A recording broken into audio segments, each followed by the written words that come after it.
Welcome to Note Lab mode.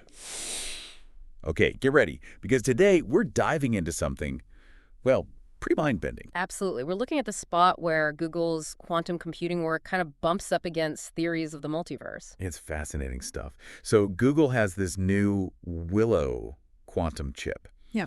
And the claims about its speed are just wild. Seriously wild. Yeah, the research suggests it did this benchmark calculation in, what, under 5 minutes? Mm-hmm. Now, get this.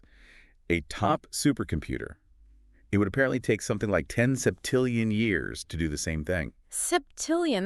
That's longer than the universe has even been around. It's a different category of speed entirely. Exactly. It just shifts the whole landscape of what computing even is. It really does. And then this is where it gets even weirder.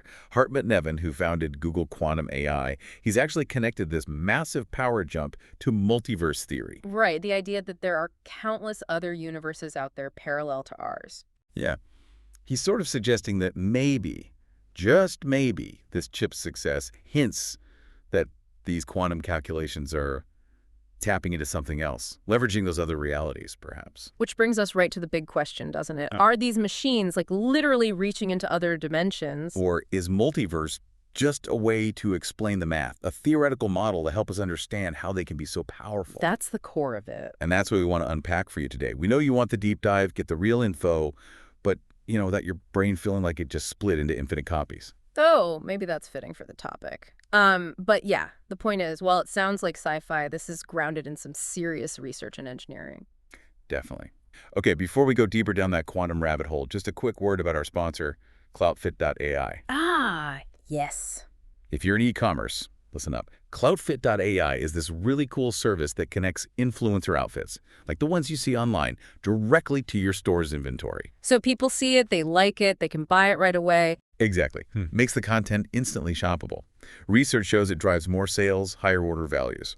Pretty slick stuff for boosting business. Sounds genuinely useful. You can check them out at cloutfit.ai. That's CLOUTFIT.ai. Right, back to Google. Okay, so that benchmark speed on the Willow chip, astonishing. Truly. But it's not just the speed, is it?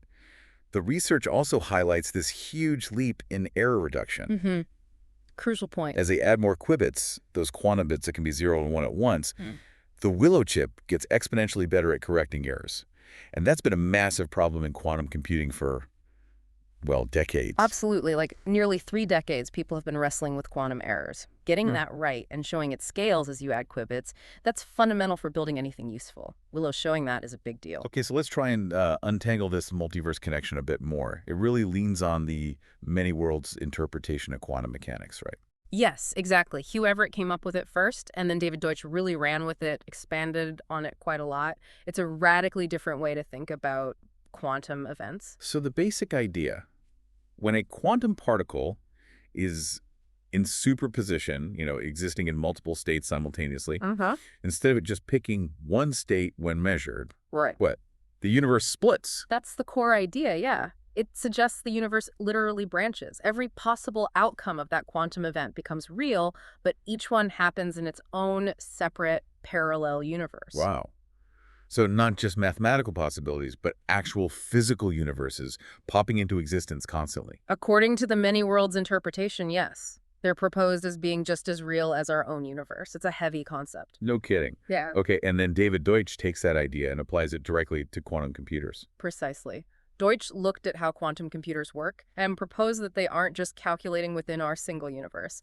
He suggested they're actually processing information across many of these parallel universes simultaneously. Each branch, each parallel reality created by superposition, effectively handles part of the calculation. So it's like the computer is outsourcing parts of the problem to these other universes, using the multiverse as a massive parallel processor. That's a good way to put it. Deutsch argued that the only way to really make sense of how incredibly fast some quantum algorithms are, like Shor's algorithm for factoring huge numbers, is if they're leveraging the resources of countless parallel realities. It sort of explains where that impossible speed comes from. That's his argument, yes. The computation is spread across the multiverse. Okay. That's the theory. It's mind-bending, but logically consistent within that framework, I guess. But like actual proof.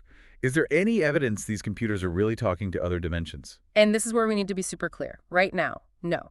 There is zero direct empirical evidence that quantum computers are literally accessing other universes or dimensions. Right. The link is purely based on this interpretation of quantum mechanics, the many worlds view. It's not something we've experimentally observed or proven. So when Google folks, like Neven, make these connections, it's coming from that specific theoretical viewpoint, not from an experiment that showed a doorway opening up or anything. Exactly. It's an interpretation, a way of thinking about why the machines are so powerful. Now, quantum computers do exhibit some incredibly weird phenomena. Oh, yeah. Like what? Well, there was research creating what they called a never-before-seen phase of matter inside a quantum computer. And this phase behaved mathematically as if it had two time dimensions. Whoa!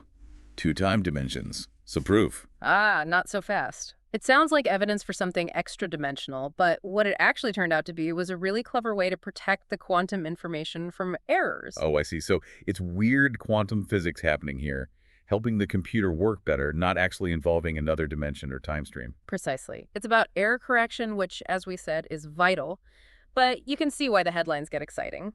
Definitely. Still, you can understand why the sheer power, like with Willow solving that problem in minutes versus septillions of years. Yeah.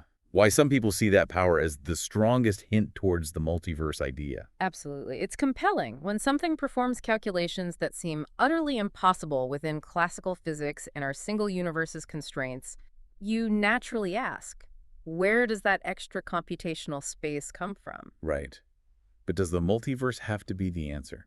Could there be other explanations within quantum mechanics itself, maybe ones we don't fully grasp yet? And that's the crux of the ongoing debate in physics. Many scientists believe that standard quantum mechanics, even with all its weirdness confined to our universe, is sufficient to explain quantum computation. They argue we don't need to invoke actual parallel universes. So many worlds is just one possible lens to view it through. Exactly. A very interesting one, but not the only one. And we see different approaches from other big players too, right? Like Yeah. Microsoft has been working on something different. Yeah, Microsoft has focused heavily on developing what they call a topological qubit. It's based on harnessing properties of, well, basically a new state of matter they managed to create and control. A new state of matter. Also sounds pretty sci-fi. It is cutting-edge physics. But what's notable is that Microsoft, in their public discussions anyway, hasn't really tied this topological approach to multiverse theories like Google has. Their focus seems to be more on stability and fault tolerance, making qubits that are less prone to errors. Interesting. What about research institutions like CERN? Are they using quantum computers to look for extra dimensions? Well, there's definitely talk and some exploration. CERN is interested in how quantum computing might help analyze the massive data sets from particle collisions, maybe even simulate exotic physics, which could include things like extra dimensions or wormholes, theoretically. They've looked at using machines from Google like Sycamore and also D-Wave systems. But it's more potential future use than actual experiments proving dimensional access now. Correct. Based on the research we've seen, it's more speculative at this stage. Intriguing possibilities, but not confirmed evidence of accessing anything beyond our standard dimensions. Got it. And other companies?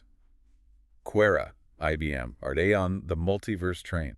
Quera Computing runs a large, publicly accessible quantum computer via Amazon Bracket. And IBM is doing fascinating work, especially in quantum machine learning, with their Singularity platform. But again, like Microsoft, they haven't really publicly leaned into the multiverse interpretation as an explanation for their tech's power. So it seems like Google's stance is somewhat unique in making that explicit link. It seems to be more prominent in their narrative, yes. Okay, but let's step back from the multiverse debate for a second.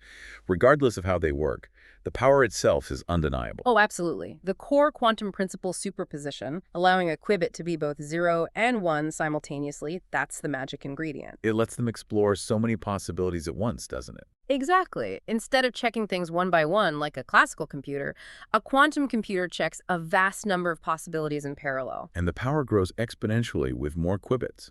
I remember reading Google's Sycamore chip, just adding a few more qubits made it like 241 million times more robust than the one before it. That's the kind of scaling we're talking about. It's exponential growth. Even a few hundred or eventually thousands of stable qubits could tackle problems far beyond anything today's supercomputers could dream of. And the potential applications are huge. Huge. Think drug discovery, designing new materials atom by atom, climate modeling with unprecedented accuracy, optimizing complex systems, maybe even breakthroughs in artificial intelligence. The potential impact is revolutionary, multiverse, or no multiverse. So it's clearly transformative tech. But getting back to the dimensional claims, what's the general feeling in the science world? Is the multiverse interpretation gaining traction because of these computers? I'd say the dominant view among most quantum physicists and computer scientists is still one of, let's call it, healthy skepticism. The many worlds interpretation is acknowledged as a valid way to think about quantum math, but it's far from the only one. Many researchers prefer other interpretations that don't involve splitting universes. David Deutsch's view is powerful, but it remains one specific viewpoint. So it's not like Google's results have suddenly convinced everyone that parallel universes are being accessed. No, not at all. The results are impressive demonstrations of quantum computation, but they don't serve as proof for one specific interpretation over others. And it's also worth remembering that many experts think truly practical, fault-tolerant quantum computers that can solve real-world problems reliably are probably still, Right, well, maybe decades away. right. There's still a long road ahead, regardless of the underlying theory. Precisely. Lots of engineering challenges remain. Okay, so let's try to wrap this up. We've looked at Google's Willow chip, incredibly fast, major progress in error correction, game-changing stuff. We explored the theoretical link to the multiverse, mainly through the many worlds interpretation and David Deutsch's ideas about computation happening across parallel realities. A fascinating, if unproven, concept. And critically, we stressed there's currently no direct proof these computers are literally plugging into other dimensions. Very important distinction. It remains an interpretation. But even without that, the computational power quantum machines offer is immense, with the potential to change everything. Absolutely. The core quantum mechanics provide a revolutionary advantage however you choose to interpret them. So this whole question, are quantum computers accessing other dimensions? It really sits at this amazing intersection. It's partly about the tech, but also deeply philosophical about how we understand reality itself and interpret the strangeness of quantum physics. It really is. It forces us to confront these deep questions, which leads to a final thought, maybe. Yeah. As this technology keeps getting better, faster, more sophisticated, what kind of experiments could we design? What theoretical leaps might actually shed more light on this? Could we ever definitively test whether something like the many worlds interpretation is physically real in the context of computation? And, perhaps more fundamentally, what does this incredible computational power itself tell us about the nature of reality, even if it's not tapping other universes? Wow. Yeah, what does that sheer power imply about the universe we do live in? That's definitely something to chew on. If you found this dive into quantum mechanics and multiverses as intriguing as we did, please share it with friends or colleagues who might geek out on this stuff too. And definitely subscribe to stay tuned for more deep dives into the frontiers of science and tech.